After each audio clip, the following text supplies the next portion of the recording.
Moin Gerrit. Ja, moin Tim. Das Thema Zuladung wird ja immer bedeutender im E-Bike-Sektor. Oft weiß man im Alltag gar nicht, wie viel das Rad eigentlich trägt. Was sagst du zum Thema Belastungsgrenze? Ja, der entscheidende Punkt ist eben das zulässige Gesamtgewicht. Ja.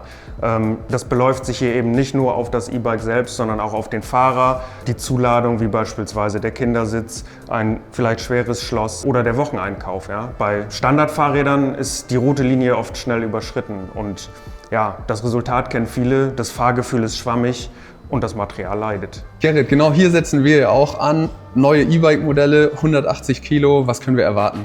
Ja, ein entscheidender Schritt ist eben, dass wir unsere neuen Level 5er Modelle auf 180 Kilo auslegen konnten, was eben dem Fahrer einfach mehr Puffer gibt. Ja? Ob er jetzt groß gewachsen ist oder einfach nur viel transportieren möchte. Ja? Wir haben hier nicht nur einfach eine Zahl auf dem Datenblatt geändert, sondern wir sprechen hier von Ingenieursarbeit. 180 Kilo können wir natürlich nicht einfach so auf den Zettel schreiben. Welche Komponenten sind wir dafür konkret angegangen? Ja, hier sind zum einen natürlich die kritischen Komponenten zu nennen, wie beispielsweise Laufräder, Sattelstützen und Bremsen. Diese werden extra hart getestet, um eben ein sicheres Fahrrad hier zu produzieren. Wir setzen hier eben nicht auf Standardware, sondern auf Heavy-Duty-Qualität. Ja, und das merkt man auch schon auf den ersten Metern beim Fahren. Sprich, das Fahrrad liegt satt auf der Straße, die Bremsen greifen kraftvoll, nichts wackelt. Ja, also 180 Kilogramm bedeutet eben maximale Sicherheit und maximale Stabilität. Ja, überragend. Wir stehen nicht umsonst hier im Testcenter, wo wir alles über die Standardmaße hinaus nochmal auf den Prüfstand stellen. Kannst du uns mal mit auf die Reise nehmen? Was passiert hier eigentlich genau? Ja, also wir vereinen hier grundsätzlich erstmal die Montage, die Lackierung, natürlich die Entwicklung und eben auch das Testlabor, wo wir uns jetzt hier gerade befinden. Wir haben hier auf 200 Quadratmetern 13 Maschinen stehen. Genau, und hier prüfen wir Rahmen, Sattelstützen, Laufräder, Bremsen und so weiter. Ja, und jedes Teil muss sich hier unter Beweis stellen.